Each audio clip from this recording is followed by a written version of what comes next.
자율신경 실조증이라는 문제가 있을 때 단순히 소화기를 치료하기 위해서 소화제를 준다, 혹은 불안을 치료하기 위해서 항불안제를 준다, 이게 치료의 전부가 아닙니다. 이런 신체적 증상과 정신적 증상들을 유발하는 연결고리인 를 바로잡는 게 근본적인 치료가 됩니다. 자율신경 실조증은 지금 당장 않지만 몸 전체의 방어력과 회복력을 서서히 깎아먹는 상태다. 자율신경 실조증이란 정확히 무엇이고 어떤 경우에 자율신경 실조증 의심해야 하나요?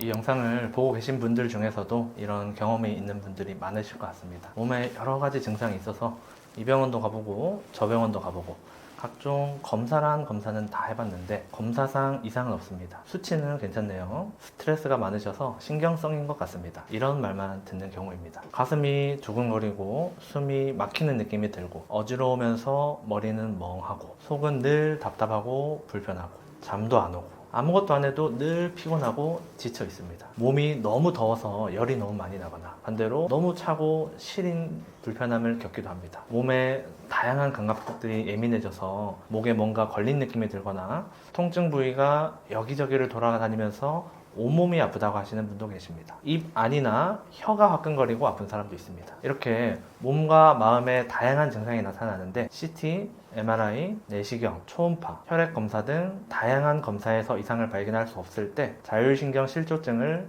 의심해 봐야 됩니다. 이렇게 다양한 증상이 있는데 검사상 이상이 없다고 하면 내가 너무 예민한 건가? 아니면 단순한 마음의 문제인가? 아니면 내가 미쳐가고 있는 건가? 이런 생각을 하셨다고 한 분들도 계십니다. 하지만 이거는 절대로 단순히 내 성격이 예민해서가 아닙니다. 자율신경계의 이상이라는 뚜렷한 문제가 있을 때 이렇게 다양한 괴로움이 나타날 수 있습니다. 자, 자율신경계란 무엇일까요? 우리 몸에서 다양한 기능들을 자동적으로 조절하는 역할을 합니다.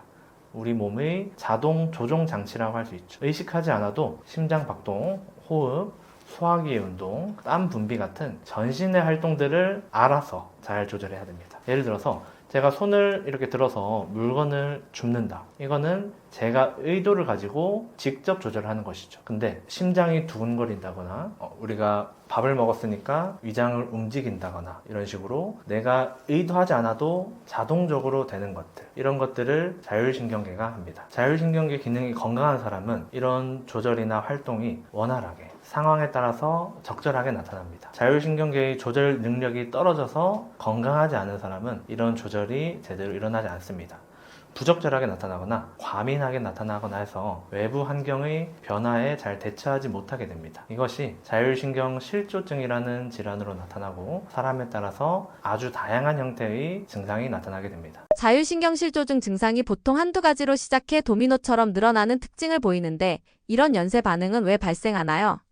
자율신경계가 조절하는 우리 몸의 기능들이 그만큼 다양하기 때문입니다. 몸을 움직이는 거, 팔, 다리를 움직이는 거, 이런 것들은 내가 알아서 잘 조절하는데 심장 박동, 호흡, 근육의 긴장 상태, 혈관의 수축과 이완, 위장 운동, 땀 분비, 체온 조절, 이런 것들을 하나하나 내가 직접 조절한다고 하면은 신경 쓸 게 너무 많겠죠. 이런 다양한 기능들은 모두 자율신경계의 지배를 받고 있습니다. 자율신경계 기능이 건강할 때는 이런 조절이 상황이나 환경에 맞게 알아서 잘 조절되니까 내가 신경 쓸 것도 없고 불편한 것도 없습니다. 하지만 이 기능에 이상이 생기기 시작하면 증상이 하나둘씩 생기기 시작합니다. 사람마다 증상이 되게 다양한 패턴과 순서로 나타나는데 이거는 사람마다 체질이 다르기 때문입니다. 사람마다 생김새가 다르듯이 타고나기를 건강하게 태어난 기관도 있고 타고나기를 약하게 예민하게 태어난 부분도 있습니다. 자율신경계가 조절하는 신체의 다양한 기능들 중에서 본인이 타고나기를 약하게 태어난 부분의 증상이 먼저 나타나게 되고 타고난 기능이 좋은 부분들은 뒤에 나타나겠죠. 한의학에도 사상 체질이라는 것이 있죠. 체질이라는 것도 사실 뭔가 신비한 것이 아니라 우리 몸의 약하고 강한 부분, 신경계가 어떤 반응성을 가지고 있냐 하는 경향성을 나눈 것이라고 볼 수 있습니다. 예를 들어서 소양인은 타고난 식욕이나 소화기 건강 상태가 대체로 좋습니다. 자율신경계 이상이 생겼을 때도 상대적으로 소화기의 문제는 먼저 나타나지는 않습니다. 소화가 안 되는 일이 생기더라도 식욕은 계속 양호한 경우가 많습니다. 반대로 수면은 예민해서 건강한 상태일 때도 조금만 스트레스 받아도 잠을 잘 설치고 자율신경계 이상이 본격적으로 생길 때는 불면증이 주요 증상으로 잘 나타납니다. 하지만 자율신경 실조증이 오래되고 심해지면은 타고나길 강하게 태어난 부분인 식욕과 소화 부분도 여지없이 문제가 생깁니다. 순서에 차이가 있을 뿐이죠.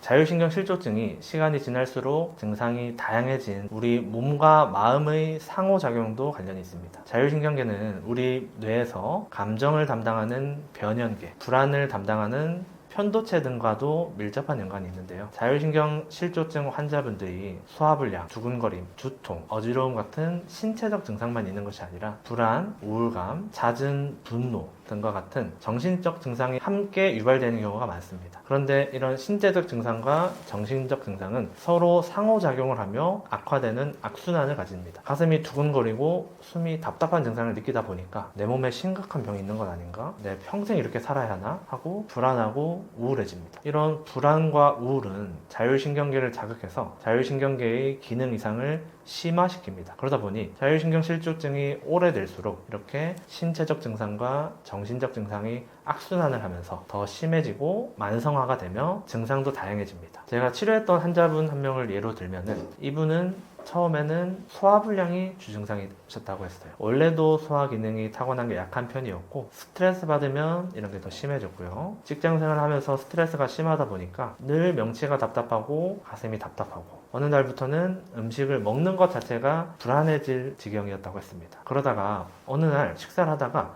급격하게 심장이 두근거리고 불안하면서 숨이 멎을 것 같은 공포를 느끼게 되었습니다. 공황 발작이 나타난 거죠. 이후에는 식사를 하는 것 자체가 두려울 뿐만 아니라 불안과 두려움을 느낄 때면은 또 다른 다양한 신체 증상들까지 동반돼서 나타났습니다. 이런 분들이 단순히 소화기를 치료하기 위해서 소화제를 준다, 혹은 불안을 치료하기 위해서 항불안제를 준다, 이게 치료의 전부가 아닙니다. 이런 신체적 증상과 정신적 증상들을 유발하는 연결고리인 자율신경계를 바로잡는 게 근본적인 치료가 됩니다. 신경계, 순환기, 소화기, 근골격계 등 여러 검사에서 이상 없음 판정을 받았는데도 증상이 계속되는 이유는 무엇인가요?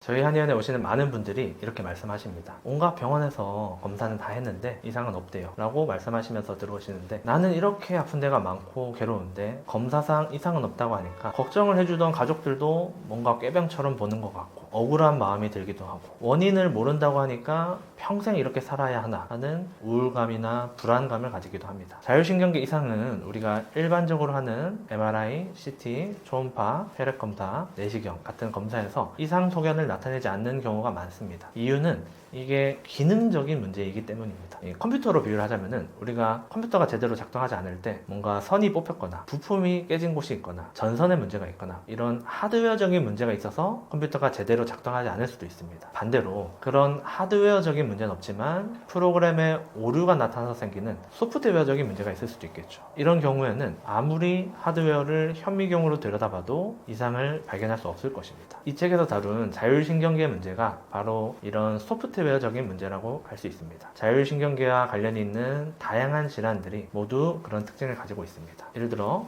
소화가 안 돼서 위내시경을 했는데 위염이나 위궤양 같은 질환이 있어서 소화에 문제가 있을 수도 있지만, 기능성 소화불량이라는 질환은 내시경상 이상이 전혀 없을 때 진단하게 됩니다. 이거는 자율신경계 문제가 핵심적인 요인입니다. 소변을 지나치게 자주 보는 증상이 있어서 방광에 대한 검사를 했는데 방광에 염증성 소견이 있어서 그런 경우도 있겠지만, 이런 염증성 소견이 전혀 없을 때 과민성 방광이라고 진단하게 됩니다. 이것도 자율신경계의 문제입니다. 머리가 하루 종일 아프고 이런 게 너무 오래 지속돼서 뇌 MRI를 찍어봤는데 뇌종양이나 뇌경색, 뇌출혈 등의 문제가 있는 경우도 있겠지만 전혀 이상이 없는데 나타나는 긴장성 두통, 편두통, 군발성 두통 같은 이런 걸 1차성 두통이라고 하는데, 이런 1차성 두통들도 자율신경계와 밀접한 연관이 있습니다. 이렇게 자율신경계 문제로 나타나는 질환들은 생명에 위협을 주거나 당장 위험한 질환은 아닙니다. 그래서 어찌 보면은 그동안 의학 발전에서 소홀히 되었다고 볼 수도 있습니다. 검사상 이상 소견이 없으니까 질병으로 잘 여겨지지도 않았습니다. 당장 생명이 오락가락하는 환자를 고치는데도 인력과 자원이 부족했으니까요.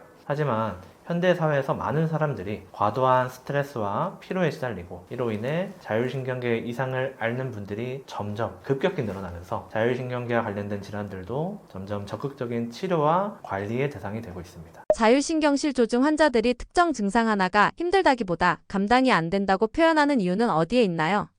자율신경 실조증 환자분들이 너무 다양한 신체적, 정신적 증상이 나타나서 괴로워하시는 분들이 많습니다. 이 증상이 있다가 조금 나아지는가 싶더니 새로운 증상이 나타나고 오늘은 또 다른 증상이 나타나고 이러니까 감당하기가 힘든 거죠. 이거는 환자분들이 유난히 엄살이 많거나 의지력이 약해서 그런 게 사실 아닙니다. 우리 뇌와 자율신경계의 경보 시스템이 지나치게 과민해져 있기 때문입니다. 우리 뇌에는 위험을 감지하고 불안을 만들어내는 편도체라는 구조가 있습니다. 편도체는 자율신경계와 연결되어 있고 위험하다고 판단되는 상황에 우리 몸을 비상 모드로 바꿉니다. 신체 감각은 곤두세우고 심장은 빨리 뛰게 만들고 정서적으로도 예민하게 만듭니다. 감각도 예민해지고 이는 우리 몸이 위험한 상황에 빠르게 대처하고 생존 확률을 높게 만들게 하기 위한 변화라고 할 수 있습니다. 그런데 이 편도체와 자율신경계가 지나치게 과민해져 있어서 위험한 상황이 아닌데도 수시로 경보를 울리는 것이죠. 이렇게 경보가 계속 울리고 있는 상태에서는 몸의 모든 감각이 증폭됩니다. 평소라면 그냥 스쳐 지나갈 심장 박동이나 위장에 약간 가스가 차거나 숨 쉬는 게 조금 답답하거나 어지러움 같은 감각들이 모두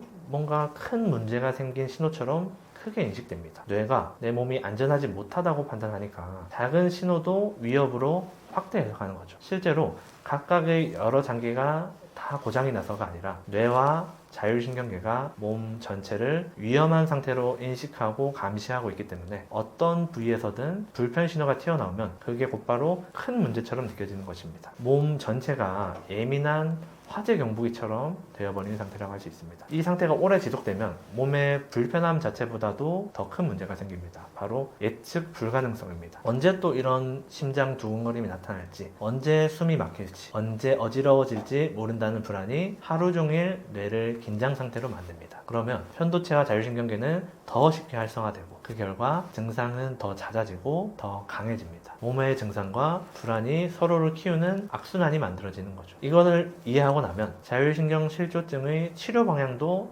훨씬 분명해집니다. 특정 증상 하나하나를 없애는 게 목표가 아니라 이 과민해진 경보 시스템을 내려놓고 뇌와 몸이 다시 지금은 안전하다 라고 느낄 수 있도록 조율해주는 것이 핵심이 됩니다. 그때부터 비로소 여기저기 흩어져 있던 증상들이 함께 가라앉기 시작할 수 있습니다. 자율신경실 조증을 조기에 관리하지 않으면 면역력 저하나 중증 질환 위험으로까지 이어질 수 있다고 보셨는데 그 이유는 무엇인가요? 앞서서 자율신경계는 우리 몸의 기능적 이상이므로 당장 위험하거나 생명에 지장을 주는 질환은 아니라고 말씀드렸습니다. 하지만 자율신경계의 이상이 만성화가 되면 우리 몸의 면역계, 내분비계, 소화기계 등 전신에 지속적인 부담을 줍니다. 이는 장기적인 관점에서 보면은 치명적인 질환으로 이어질 수 있습니다. 실제로 자율신경계 건강 상태를 나타내는 검사 중에 심박 변이도 검사, HRV 검사라고 하는 게 있는데요. 저희 한의원에서도 많이 시행하는 검사인데 이 HRV 수치를 이용해 추적한 대규모 연구에서 자율신경계의 기능이 떨어진 사람들은 실제 다양한 질환들의 발생률도 높고 이런 질환들이 발생했을 때 생존율 자체가 낮아진다. 이것이 반복해서 확인되고 있습니다. 자율신경계 기능을 평가하는 검사인데 이게 자율신경계의 건강만 나타내는 게 아니라 심혈관 질환으로 인한 사망 위험을 예측한다는 결과가 나오기도 했습니다. 심근경색을 겪은 환자들을 대상으로 대규모 추적 검사를 했더니 자율신경계 기능이 정상 이하로 떨어진 환자들은 심근경색 발생 시의 사망 위험이 정상군보다 2.8배가 높았습니다. 이 결과가 중요한 이유는 자율신경계 기능의 이상이 우리 몸의 실제 장기들과 면역계, 염증 조절, 내분비계, 스트레스 회복 능력에 모두 영향을 미친다는 것을 보여주기 때문입니다. 자율신경계 기능이 떨어진다는 건 밤과 낮의 리듬이 무너지고 부교감 신경을 통한 회복 모드가 제대로 작동하지 않으며 몸이 하루 종일 비상 상태에 묶여 있다는 의미에 가깝습니다. 이 상태가 지속되면 어떤 일이 생기냐? 첫 번째로 먼저 면역계가 약해집니다. 자율신경계의 불균형이 지속되면 미주신경을 중심으로 한 항염증 조절 경로가 약해져서 면역 반응의 균형이 무너집니다. 이로 인해서 감염에 대한 방어 능력은 떨어지고 만성 염증 반응은 쉽게 지속되는 상태가 됩니다. 동시에 내분비계와 대사 시스템도 흔들립니다. 코티솔, 인슐린, 갑상선 호르몬 같은 스트레스, 에너지 조절 호르몬의 리듬이 깨지면서 혈당 변동, 만성 피로, 수면 장애, 체중 변화, 우울과 불안이 함께 나타나기 쉬워집니다. 그래서 이 모든 변화는 결국 혈관, 심장, 뇌, 면역계에 장기적인 부담으로 쌓입니다. 그래서 자율신경계 이상이 오래 지속되는 사람일수록 심혈관 질환, 대사 질환, 만성 염증성 질환의 위험이 함께 높아진다는 결과들이 반복해서 보고되고 있습니다. 즉, 자율신경 실조증은 지금 당장 죽지는 않지만 몸 전체의 방어력과 회복력을 서서히 깎아먹는 상태다라고 이해하시는 것이 정확합니다. 그래서 이제 조기 관리가 중요하죠. 자율신경계가 아직 회복이 쉬운 단계에서 개입하면은 면역이나 수면이나 에너지 대사나 스트레스 회복 능력이 함께 정상화될 수 있지만 이 신호를 오래 무시하여 이런 이상 상태가 장기화될수록 몸은 점점 회복이 어려워지기 때문입니다. 개인이 검진해 볼 수 있는 방법에는 무엇이 있나요?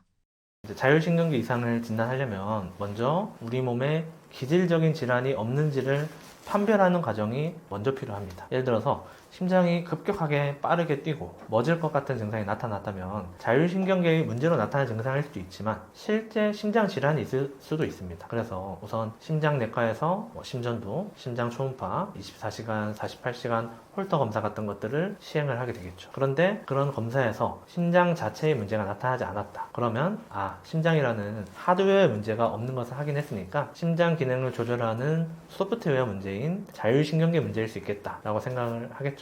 소화가 만약에 너무 안 되면 위장 내시경을 먼저 거치고 이런 식으로 현재 나타나고 있는 증상과 관련된 장기 자체의 질환이 있는가에 대해서 먼저 검사가 되어야 합니다. 그 다음으로 현재 나타나고 있는 다양한 전신 상태에 대해서도 꼼꼼하게 관찰을 해야 됩니다. 예를 들어서 지속적인 두근거림이 제일 불편해서 왔는데 어지러움이나 소화불량, 지속적인 근육통 같은 증상들을 부수적으로 같이 가지고 있다면 이렇게 다양한 증상이 있는 경우에는 자율신경계 문제로 인한 것일 가능성이 좀 더 높아지겠죠. 그래서 단순히 주요 증상만 보는 게 아니라 전신적으로 동반되는 다양한 증상들을 꼼꼼히 관찰하고 평가해야 됩니다. 그 다음으로 이제 자율신경계 자체에 대한 검사를 하게 됩니다. 자율신경계 기능을 평가하는 검사는 여러 가지가 있는데 그 중에서 HRV라는 검사를 하게 됩니다. 이 검사가 자율신경계 기능을 수치로 정량적으로 평가할 수 있어서 최근에 많이 쓰이는데요. 대부분의 한의원에서도 시행하고 있고 건강보험 적용도 됩니다. 우리가 심장 맥박이 뛸 때 일정하게 뛰는 것 같지만 실제로는 느려졌다가 빨라졌다가는 미세한 변화가 있습니다. 이를 심박변이도라고 하는데 이 심박변이도는 자율신경계의 작용에 의해서 변화가 나타납니다. 이 심박변이도가 크게 나타날수록 자율신경계가 건강한 것이고 심박변이도가 적게 나타날수록 자율신경계의 제대로 된 작동이 일어나지 않는 것이다 라고 볼 수 있습니다. HRV 검사는 컴퓨터가 심장 박동을 분석해서 우리 자율신경계의 전반적인 활성도, 자율신경계를 구성하는 교감신경과 부교감신경의 균형 상태 및 각각의 활성도를 평가하게 됩니다. 만약 현재 나타나고 있는 다양한 질환에 대한 검사는 이미 끝났고 본인이 자율신경 실조증이 맞는지 의심이 되신다면 저희 홈페이지에 자가진단 체크리스트를 올려놨는데 한번 해보셔도 좋을 것 같습니다. 나름대로 많은 내용을 준비해서 전달해 드리려고 했는데 도움이 됐을지 모르겠습니다. 이 영상을 보고 계신 분들은 대부분 몸과 마음의 괴로움으로 힘든 시간을 보내신 분들이 많을 것 같습니다. 자율신경계 이상이라고 하는 게 증상도 굉장히 다양하고 원인을 파악하기까지도 많은 시간을 소요하고 그래서 답답한 마음을 가지고 계신 분들이 많을 것 같아요. 근데 제가 이런 분들에게 꼭 강조하고 싶은 거는 현재 겪고 있는 고통은 절대 원인이 없거나 실체가 불분명한 게 아니다. 자율신경계라는 명확한 시스템이 이상을 보여서 나타나는 증상이고 명확한 원인이 있기 때문에 개선도 충분히 가능하다. 이 점을 기억하셨으면 좋겠습니다. 그리고 환자분들이 항상 하는 말이 너무 괴롭고 왜 나한테만 이런 증상이 생겼는지 모르겠어요. 이런 말씀 많이 하시는데 이런 불편함을 겪고 계시기 때문에 어떻게 보면은 제가 지금 말씀드린 것과 같이 수면이나 식사나 스트레스를 관리하는 방법이나 이런 것들을 하나하나 돌아보실 수 있는 기회라고 생각을 해요. 자율신경계가 우리 몸에서 일종의 경보장치 역할을 한다고 했는데 지금 내 몸이 이렇게 괴롭다고 외치는 것은 그동안 내 몸을 너무 안 돌봐왔다. 내가 내 스스로를 너무 돌보지 않아서 내 몸이 SOS 신호를 보낸다고 생각하면 좋을 것 같아요. 그래서 이번 기회에 이렇게 스스로를 돌보고 이런 생활 습관 하나하나를 점검한다면은 오히려 나중에 돌아갔을 때 그때 이렇게 괴로운 시간이 있어서 오히려 나를 잘 돌아볼 수 있게 만들었고 내가 더 안정적이고 단단한 사람이 되었구나 라고 생각하실 수 있을 거라고 생각합니다. 저는 자율신경계 사용 설명서라는 책을 쓴 한의사 김찬이었고요. 저는 부산에서 한의원 운영하고 있습니다. 저희 한의원에서도 지금 책과 영상에서 다룬 것처럼 자율신경 실조증, 자율신경계 이상과 동반돼서 나타나는 공황장애, 불안장애, 가슴 두근거림, 기능성 소화불량, 과민성 대장 증후군, 불면증, 만성 피로, 브레인 포그 같은 질환들을 중점적으로 진료하고 있습니다. 제가 이 책을 쓰게 된 계기가 이 자율신경실조라고 하는 게 환자분이 치료를 잘 받는 것도 중요하지만 제가 이렇게 말씀드린 것 같이 생활 습관들을 하나하나 관리하는 게 정말 중요합니다. 수동적인 치료만 받아서 되는 게 아니라 이런 생활 관리들을 해야지 재발하지 않고 몸을 건강하게 유지할 수 있다는 거예요. 그래서 진료실에서도 늘 환자분들에게 이렇게 구구절절하게 설명을 해드리려고 해요. 근데 아무래도 항상 시간이 너무 부족합니다. 그게 항상 아쉬웠거든요. 그리고 제가 최대한 설명해드리려고 해도 환자분이 짧은 시간에 그거를 받아들이고 이해하고 실천하기에도 어려운 점이 있어요. 그래서 제가 한 몇 년 전부터는 환자분들에게 한약을 처방할 때 편지를 써드렸어요. 지금 환자분의 상태는 이러이러한 상태예요. 자율신경계라고 하는 거는 이런 역할을 하는데 이런 게 지금 문제가 생겼어요. 제가 지금 하고 있는 치료는 이런 역할을 할 거고요. 불면증이 있으시다고 했는데